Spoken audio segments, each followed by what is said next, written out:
pense que le Collège de France était vraiment l'endroit idéal pour accueillir le plus important. Pourquoi? Parce que, au fond, il y a une sorte d'idée assez commune entre ces deux initiatives qui datent de bientôt 500 années. On fêtera ça en 2030, ceux d'entre nous qui seront encore vivants. Et cette jeune entreprise le plus important qui tourne autour de ce qu'on appelle la culture scientifique. Alors, une des missions des collèges de France, en dehors de faire de la recherche au plus haut niveau possible, bien entendu, mais évidemment avec l'INSERM, le CNRS et l'OIA qui déterminent, c'est-à-dire que nous ne sommes qu'un caillou dans la chose, mais ce qu'il y a d'exceptionnel dans cette maison, c'est qu'est associée à cette tradition de recherche une obligation d'enseignement très particulier, puisqu'il n'est pas diplômant. Et c'est un enseignement qui est adressé à tous. Alors les gens ne le savent pas assez, mais le collège est une maison qui est totalement ouverte, on peut s'inscrire sans diplôme, on peut même y enseigner sans diplôme. C'est un des rares endroits où on peut être professeur sans bac. Ça vous explique beaucoup de choses. Donc nous ne sommes pas diplômants et nous accueillons dans les amphithéâtres qui veut venir. Et pas uniquement dans les amphithéâtres, on peut aussi, avec un outil numérique qui est extrêmement développé, pour ceux d'entre vous qui sont allés sur le site, et un outil qui va encore évoluer, puisque nous allons faire 2 sites, un site institutionnel et un site qui sera un site spécifique de diffusion des savoirs, et dans lequel toute l'action de diffusion des savoirs, en plusieurs langues, sera donnée, distribuée gratuitement pour qu'il y ait mais en même temps, pas un Wikipédia, parce que ce ne sera pas anonyme. Je n'ai rien contre Wikipédia, je trouve très bien dans Wikipédia. Le problème, c'est que c'est anonyme, et donc on ne sait pas, il n'y a pas d'engagement de la personne qui signe.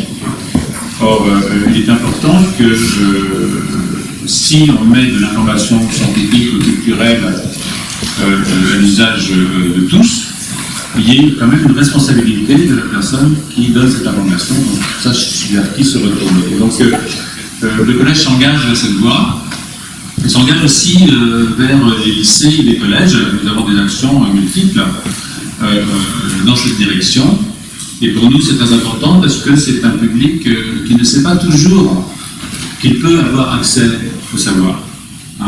C'est l'autocensure qui est la forme la plus dure, en fait, d'accès aux laboratoires, aux universités, pour ceux qui sont aujourd'hui encore des enfants ou des adolescents, mais qui un jour, également des adultes, en tout cas on peut l'espérer.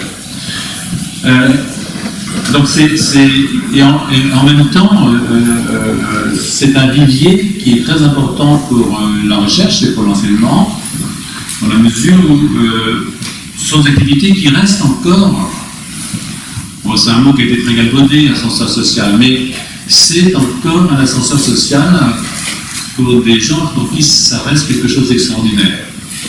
Il suffit de se promener dans les laboratoires, dans le monde entier d'ailleurs, pour se rendre compte de la vigarure des gens qu'on y rencontre, des origines sociales extraordinairement variées, et en fait, de moins en moins de fils de médecins et d'avocats, et de plus en plus d'enfants de banlieusards.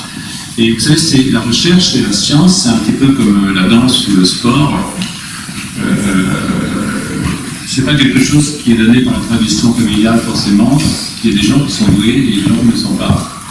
Et donner à ceux qui sont doués la possibilité d'exercer leur talent et de devenir des grands scientifiques ou des grands intellectuels est quelque chose de très fondamental. Et c'est pour ça que le collège s'est engagé dans cette voie et continuera de le faire avec une grande volonté de le faire. C'est-à-dire que vraiment, tous les professeurs du Collège de France sont...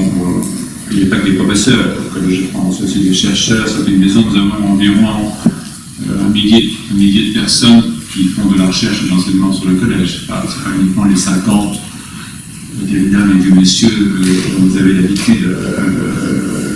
C'est très vivant, c'est une maison très vivante. Alors, nécessaire pour ça. C'est aussi nécessaire parce que, au-delà des jeunes gens que nous voulons aider à comprendre la beauté de ce qu'est la recherche l'enseignement, parce que c'est quand même... J'étais à Alma il n'y a pas très longtemps, à 5000 mètres d'altitude au Chili, on regardait les 66 télescopes pour qu'on reçoive les derniers photons du Big Bang, 12 milliards 800 millions d'années.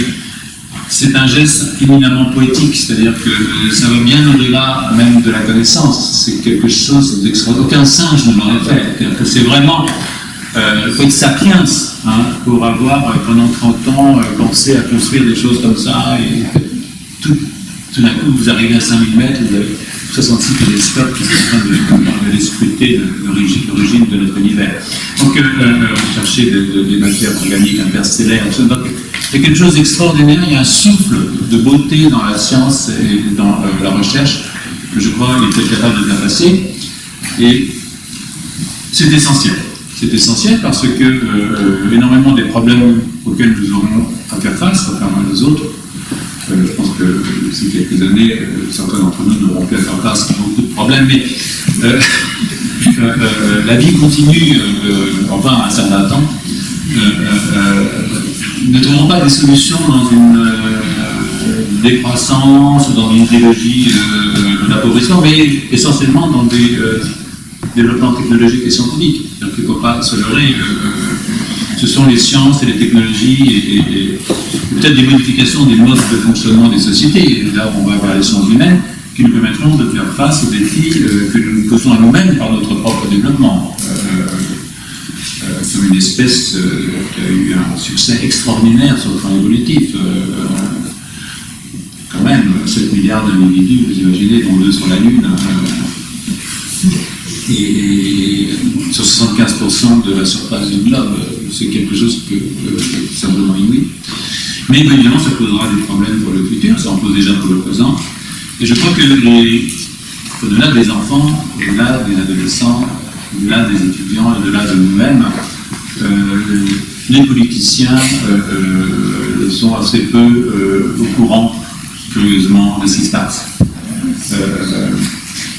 C'est un vrai problème. Et c'est un problème de culture scientifique très fort. C'est-à-dire que si vous regardez le monde aujourd'hui, simplement l'Europe, puisque nous sommes européens, se constitue actuellement en Europe une division du travail entre des pays qui produisent des connaissances nouvelles et qui investissent dans la production de connaissances nouvelles, essentiellement des pays du Nord, l'Allemagne, la Suisse, la Suède, le Danemark, la Finlande. Et puis des pays qui seront des grands pays de tourisme. Et le marché du travail est un marché international et il y a un risque très fort que les étudiants que nous formons finissent dans un milieu qui est un milieu quand même très international, à aller là où ils pourront exercer leur talent. Nous les recevrons pendant les vacances dans des parcs de loisirs, mais ce n'est pas l'idée qu'on peut se faire de l'avenir d'un pays comme le nôtre, qui est un grand pays scientifique et qui a la chance de pouvoir jouer sur les deux tableaux, c'est-à-dire une grande culture scientifique, une grande patrie intellectuelle, et en même temps un grand pays de culture touristique, culinaire, artistique, etc. Donc cet abandon progressif, d'une certaine façon, ce désintérêt pour la culture scientifique dans les sphères gouvernementales, et c'est pas d'aujourd'hui, ça date de Claude Bernard au moins, donc est quelque chose de très préoccupant, et plus préoccupant aujourd'hui parce que justement l'internationalisation de la recherche est quelque chose qui est à l'œuvre. Donc il y a quelque chose de l'ordre de la survie, aussi pour notre économie, il ne faut jamais l'oublier ça.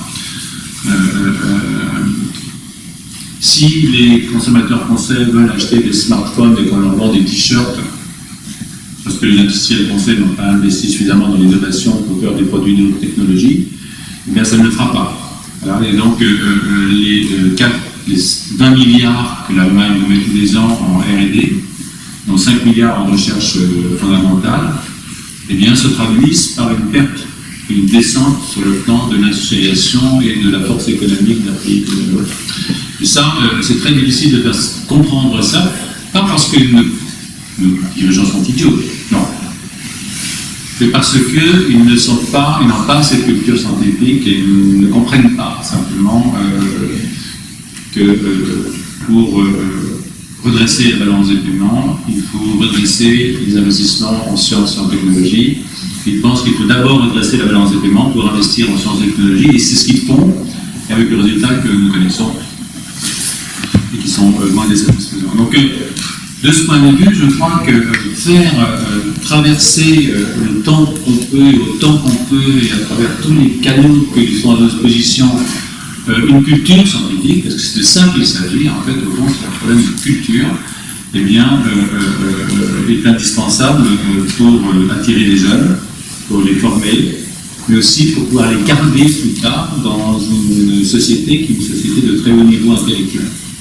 Et c'est pour ça que je pense que ce que vous faites, Louise et vos collègues, Louise Dufour, et ses collègues, et ce que nous essayons de faire à notre modeste place ici, mais je pense tous, le CNRS, l'INSERM, tous ceux qui sont réunis dans cette entreprise de culture scientifique, ce que nous faisons est à mon avis vital pour le pays, bien entendu, mais de toute façon c'est existentiellement vital. C'est-à-dire que Sapiens est une espèce technique. Il faut savoir, il y a 300 000 ans, les 10 000 sapiens qui étaient au milieu de la forêt, entourés d'animaux assez peu agréables. La nature, on parle de loisirs, quand elle est sauvage, ne s'en serait jamais sortis sans la technique. Et notre destin est un destin technique, c'est un destin intellectuel. Je crois qu'il est temps qu'on s'en rende compte, que les pouvoirs publics s'en saisissent, et que nous faisions l'effort nécessaire pour que notre pays reste un grand pays de culture au sens large. Il n'y a pas uniquement ce qu'on entend normalement, entre guillemets, par culture, mais aussi en incluant les cultures scientifiques. Et je vous remercie pour l'effort que vous faites dans cette direction, Madame.